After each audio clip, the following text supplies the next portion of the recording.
Fisik orang Dayak sangat terlatih. Memang orang Dayak tidak mendapatkan pelatihan militer seperti pasukan Belanda. Tetapi fisik mereka dilatih secara alamiah oleh alam. Berburu, mengendus, menyesuaikan diri dengan lingkungan, berjalan cepat, sergap, semua dilakukan secara alamiah. Belum lagi soal insting, orang Dayak jelas lebih unggul daripada serdadu Belanda. Makanya, pasukan Dayak sangat mampu memberikan perlawanan kepada Belanda. Bahkan bisa dibilang sangat mudah.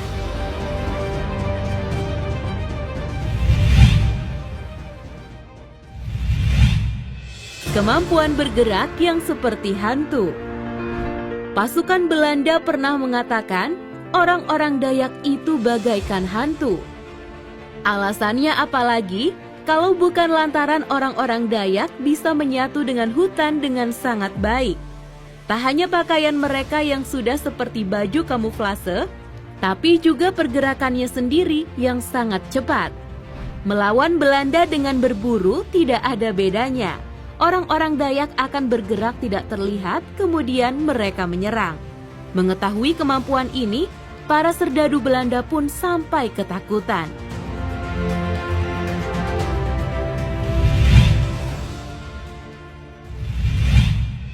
Sumpit beracun tak kalah mematikan dari senapan runduk. Tak hanya bisa close combat atau bertarung dengan jarak dekat memakai mandau kebanggaan, orang-orang Dayak juga bisa melakukan serangan jarak jauh dengan senyap dan tiba-tiba membunuh. Untuk melakukan hal tersebut, mereka menggunakan sumpit beracun yang sangat mematikan.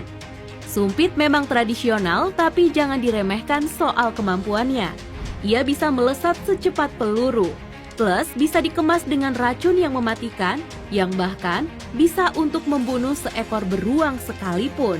Ini juga yang jadi alasan kenapa Belanda segan dengan orang-orang Dayak.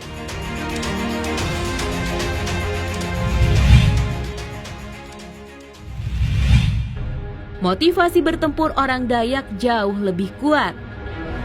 Dari semua hal yang ada, kemampuan, senjata, dan juga sebagainya, bagian paling penting serta fundamental tentu adalah motivasi. Makin kuat motivasi, semangat juang pun menjadi melejit.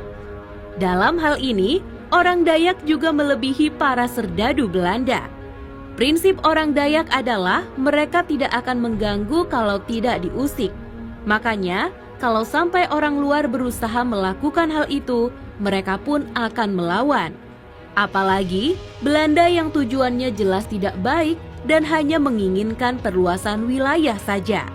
Pasukan Dayak pun motivasinya kemudian melejit dan kemudian direalisasikan dengan hal-hal yang sangat mengerikan.